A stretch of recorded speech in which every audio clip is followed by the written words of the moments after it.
Warning! This experiment involves highly corrosive and toxic chemicals. Gloves, goggles, and lab coat are absolutely mandatory.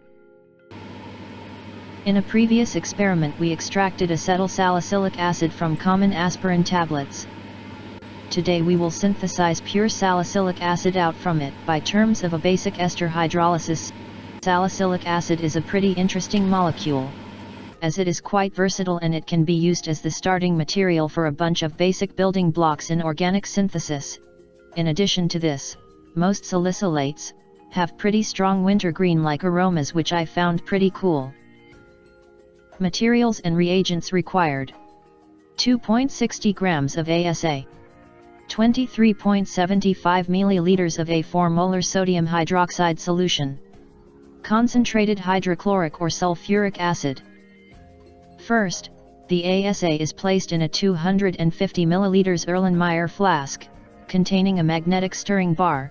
Then the sodium hydroxide solution is carefully added.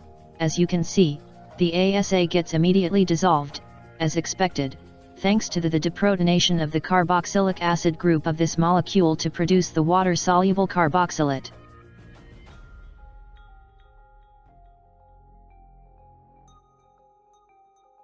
Then, a reflux condenser is attached as usual.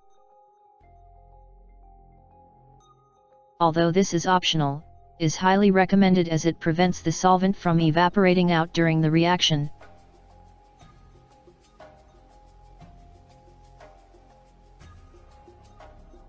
The system was then brought up to boiling under magnetic stirring. Alternatively, some boiling stones could be added to ensure a gentle boiling of the solution. Alright, so, let's talk a little bit about the chemistry going on behind this experiment. The reaction that we are carrying out is known as a basic ester hydrolysis. Generally speaking, a hydrolysis is a reaction in which a bond is broken upon the addition of a water molecule. In this case, we want to break the alkoxide carbonyl bond of the ester to produce a carboxylic acid in a leaving group with a hydroxyl functionality, that is, an alcohol. I don't want to go into the details of the mechanism, but it can be described as follows. This reaction can also be carried out under acidic conditions. However, under basic conditions the reaction reaches completion as the driving force is the protonation of the alkoxide anion formed. While in an acid hydrolysis an equilibrium would be established. The only downside problem of the basic pathway is that at the end we will need to acidify the medium to produce the neutral carboxylic acid. The system was let under boiling for at least 30 minutes, to ensure that the reaction reaches completion. In a real lab, we would perform a TLC coupled to an offline microextraction process in a vial to ensure that the reaction has already finished.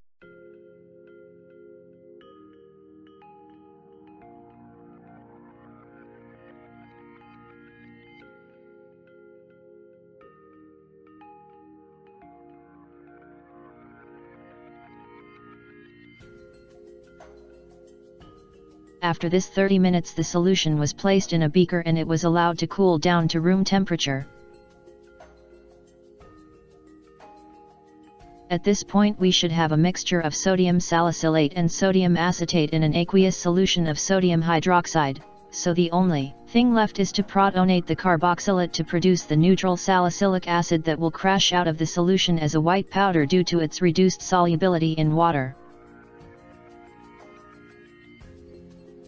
To do so, the only thing that we have to do is to add carefully a proper acid such as hydrochloric acid or sulfuric acid until we reach a pH around 2 to 3.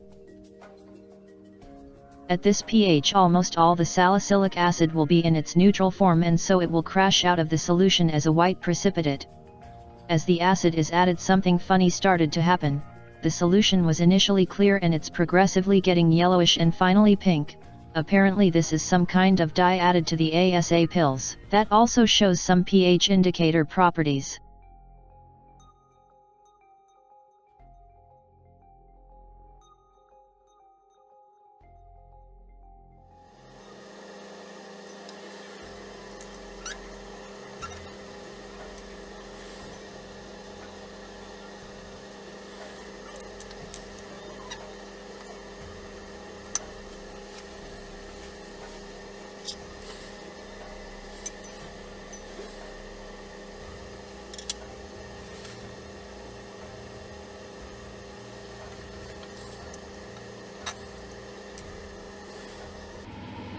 And after a while, the magic happens.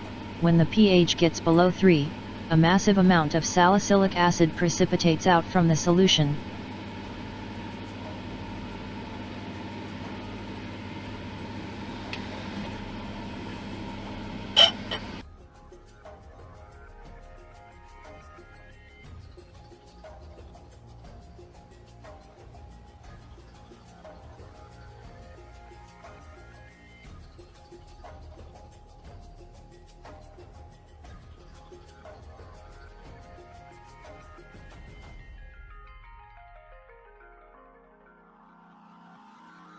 The crude salicylic acid was filtered under vacuum and washed several times with ice-cold water.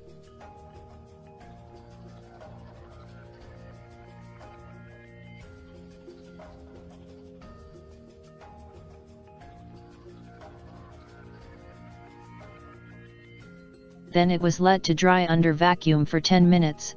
The final amount of salicylic acid obtained was 1.80 grams, which represents a 90% yield.